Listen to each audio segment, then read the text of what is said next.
প্রিয় এলাকাবাসী, প্রিয় মুরব্বীবর্গ, মা বোনেরা, প্রিয় দলীয় নেতাকর্মী ভাই বোনেরা, আসসালামু আলাইকুম।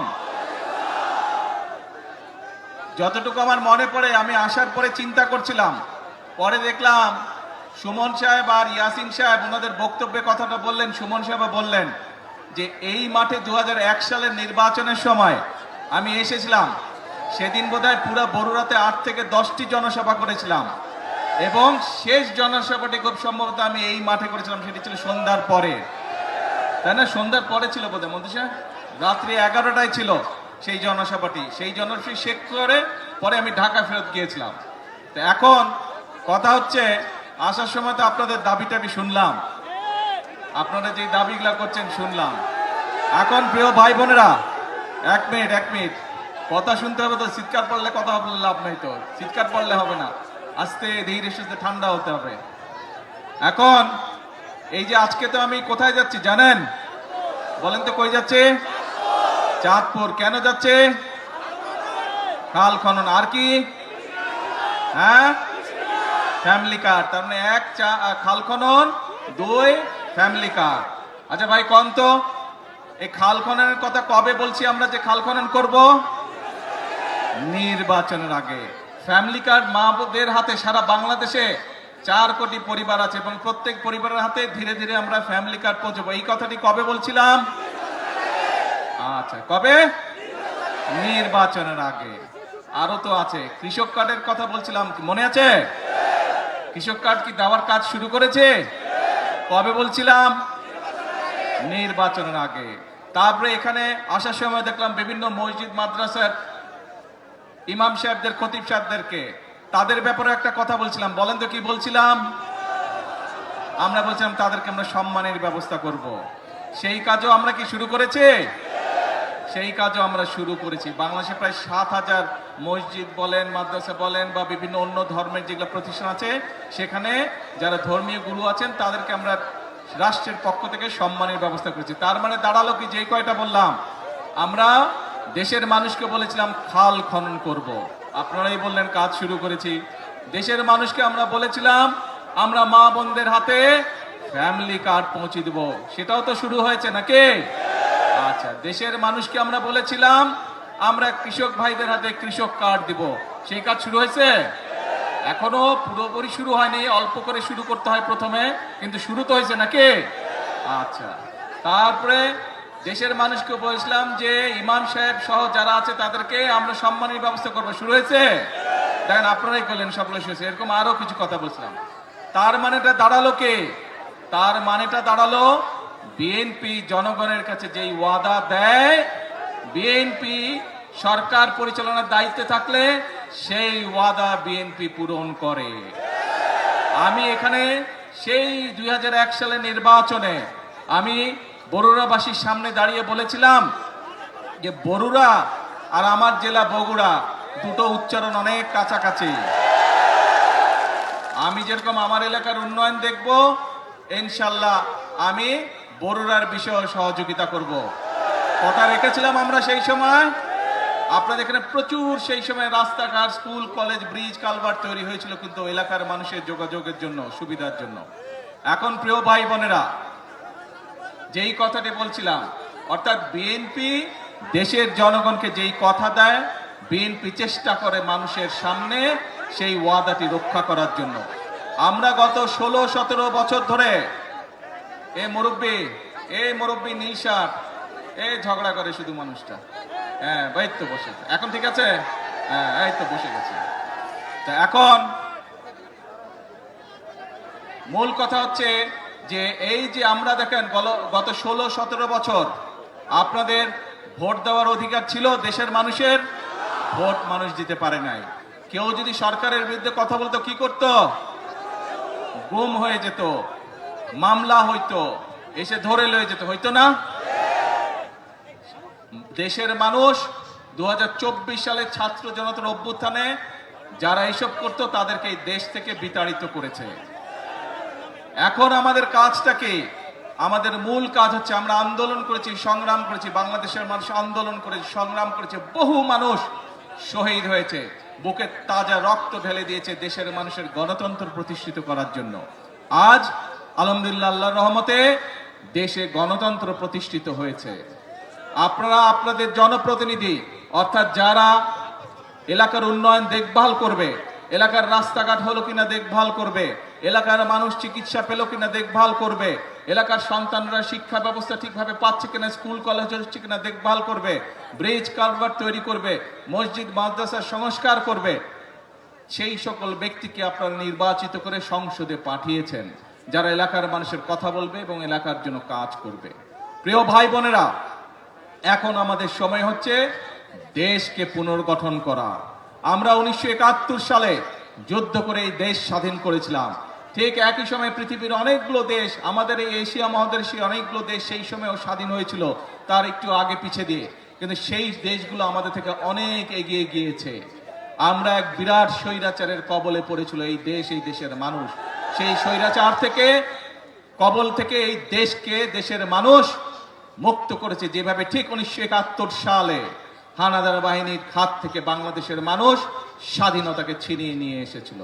প্রিয় ভাই বোনেরা, দেশ শুধু স্বাধীন করলে হবে না, দেশ যদি স্বাধীন করে, দেশকে যদি স্বৈরাচার মুক্ত করে, পরবর্তী কাজ হচ্ছে দেশকে পুনর্গঠন করা, দেশকে সামনের দিকে নিয়ে যাওয়া, দেশের মানুষের জন্য ব্যবসা বাণিজ্য চাকরি বাকরি এগুলির নিশ্চয়তা বিধান করা, দেশের মা বোনরা যাতে স্বাবলম্বী হতে পারে, সেটি শিক্ষায় হোক অথবা অর্থনৈতিকভাবে হোক, সেই ব্যবস্থা গ্রহণ করা, দেশের কৃষক ভাইরা যাতে স্বাবলম্বী হতে পারে সেজন্য সেই কারণে কাজ করতে হবে, দেশে যাতে মিল কলকারখানা তৈরি হতে পারে, দেশে যাতে বেকার সমস্যার সমাধান হতে পারে সেই জন্য কাজ করতে হবে, দেশে যাতে আইন শৃঙ্খলা সঠিক থাকে, মানুষ যাতে নারী হোক পুরুষ হোক দিনে যে কোনো সময় যাতে নিরাপদে রাস্তা দিয়ে চলাচল করতে পারে, যারা ব্যবসা বাণিজ্য করে তারা যাতে নিরাপদে ব্যবসা বাণিজ্য করতে পারে, এই ব্যাপারগুলোকে নিশ্চিত করতে হবে। প্রিয় ভাই বোনেরা, সেই সময় এসেছে, দেশকে আমাদের পুনর্গঠন করতে হবে। সেই জন্যই কিন্তু আল্লাহ রব্বুল আলামিনও বলে দিয়েছেন, যে জাতি নিজেরা পরিশ্রম করে আমি তাদেরকে সহযোগিতা করি।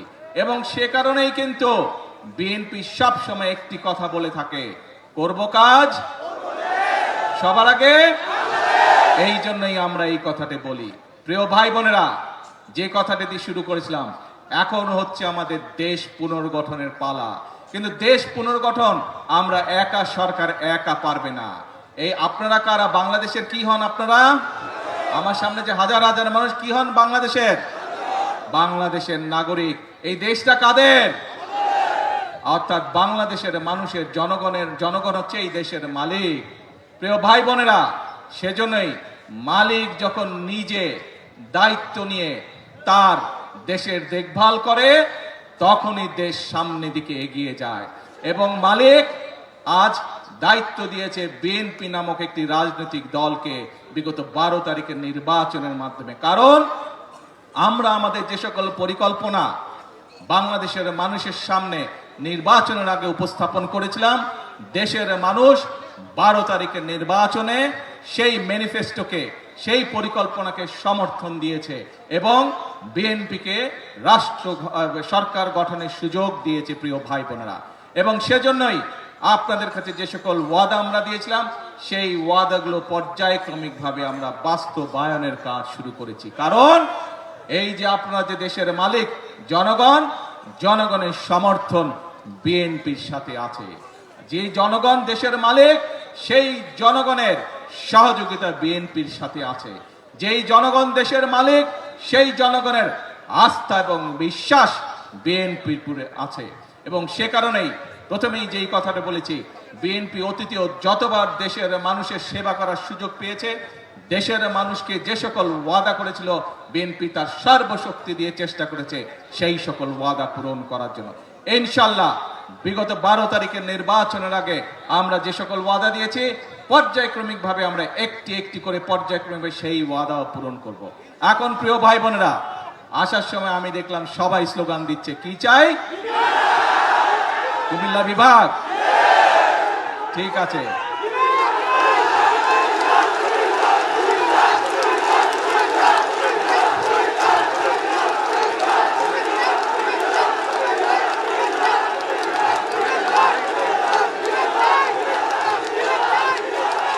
কথা শুনতে হবে তো, কথা না শুনলে কেমন করে হবে?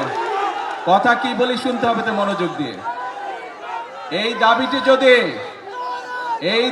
যদি চিল্লালে লাভ হবে না ভাই, ঠান্ডা মাথায় কথা শুনতে হবে।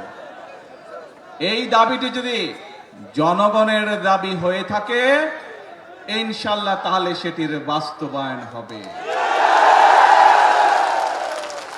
আর আপনারা দেখেছেন দেশ গঠন, সরকার গঠনের পরেই আমরা নির্বাচনের আগে বলেছিলাম সারা দেশে কৃষকদের যাদের কৃষি ঋণ 10,000 টাকা পর্যন্ত আছে সুদ সহ সেই ঋণ আমরা মওকুফ করব যদি আমরা সরকার গঠন করতে পারি। আমরা নির্বাচিত হওয়ার পরে সরকার গঠন করার পরে প্রথম 10 দিনের মধ্যে আমরা সেই জবান রেখেছি বাংলা, এবং সেটি আমরা মওকুফ করে দিয়েছি সরকার থেকে। তার ফলে বাংলাদেশের প্রায় 12 লক্ষ কৃষক, সারা বাংলাদেশে 12 লক্ষ কৃষক এর সুবিধাটি পেয়েছে। 12 লক্ষ কৃষকের সুদ এবং ঋণ দুটোই মওকুফ হয়ে গিয়েছে। প্রিয় ভাই বোনেরা, বাংলাদেশ একটি কৃষি প্রধান দেশ। সমগ্র কুমিল্লা জেলা সহ আশেপাশের জেলাগুলিতে প্রচুর শাকসবজি উৎপাদন হয় এবং অনেক ক্ষেত্রে অনেক শাকসবজি এই এলাকা থেকে বিদেশেও রপ্তানি হয়। আপনাদের একটি দাবি হচ্ছে কৃষি বিশ্ববিদ্যালয়। আমি আগামী কয়েকদিনের মধ্যে শিক্ষামন্ত্রীর সাথে কথা বলবো এবং সবকিছু বিবেচনা করে আমরা উদ্যোগ গ্রহণের চেষ্টা করব যত দ্রুত সম্ভব। এই বিষয়টি আমরা চেষ্টা করব ইনশাআল্লাহ বাস্তবায়ন করার জন্য। কিন্তু কথা একটা আছে, ধৈর্য ধরতে হবে। ধৈর্য ধরতে হবে। বিগত 17 বছর যে স্বৈরাচার ছিল, এই স্বৈরাচার যেমন দেশের মানুষের উপরে অত্যাচার করেছে, নির্যাতন করেছে, গুম করেছে, খুন করেছে, মানুষকে গুলি করে হত্যা করেছে, মানুষকে গুলি করে জখম করেছে, একই সাথে এই দেশের মানুষের অর্থ সম্পদ তারা বিদেশে লুটপাট করে পাচার করেছে, জানেন তো নাকি? কাজেই দেশের মানুষের অর্থ সম্পদ লুটপাট করে পাচার করে দিচ্ছে। সেই জন্য এই মুহূর্তে দেশের অর্থনৈতিক অবস্থা চাপের মুখে আছে। সেজন্যই আমাদেরকে কষ্ট করতে হবে, আমাদেরকে পরিশ্রম করতে হবে এবং সেজন্যই আমাদেরকে ধৈর্য ধরতে হবে। আমরা ইনশাআল্লাহ জনগণের যে সকল দাবি, জনগণের যে সকল চাওয়া পর্যায়ক্রমিকভাবে ইনশাআল্লাহ আমরা বাস্তবায়ন করব এক এক করে। প্রিয় ভাই বোনেরা, তাহলে দাঁড়ালো কে দাঁড়ালো? কথা একটাই, আপনাদের শক্তি, জনগণের শক্তি হচ্ছে আসল শক্তি। ভাই আমি তো বাংলায় বলছি, আমি তো ফার্সি ভাষায় বলি নাই, চাইনিজ ভাষায় বলিনি, বাংলা ভাষাই তো বলছি বিভাগের ব্যাপারে। তো ভাই চিৎকার করছো কেন? এখন তাহলে দাঁড়ালো কে? আমরা বলি জনগণই হচ্ছে বিএনপির সকল রাজনৈতিক ক্ষমতা উৎস। শুনেছেন কথাটা আপনারা? সেজন্যই আপনাদের সমর্থন যদি বিএনপির পাশে থাকে, আপনারা যদি আমাদের পাশে থাকেন, আপনারা যদি সুমনের পাশে থাকেন, আপনারা যদি ইয়াসিন এর পাশে থাকেন, আপনারা যদি বাংলাদেশ জাতীয়তাবাদী দলের পাশে থাকেন, ইনশাআল্লাহ আমরা দেশকে সামনের দিকে এগিয়ে নিয়ে যাব। আছেন তো সাথে? ইনশাআল্লাহ। তাহলে আসেন একটা কথা দিয়ে বক্তব্য শেষ করি। করব কাজ, জোরে করব কাজ, সবার আগে বাংলাদেশ। আল্লাহ হাফেজ। বাংলাদেশ জিন্দাবাদ।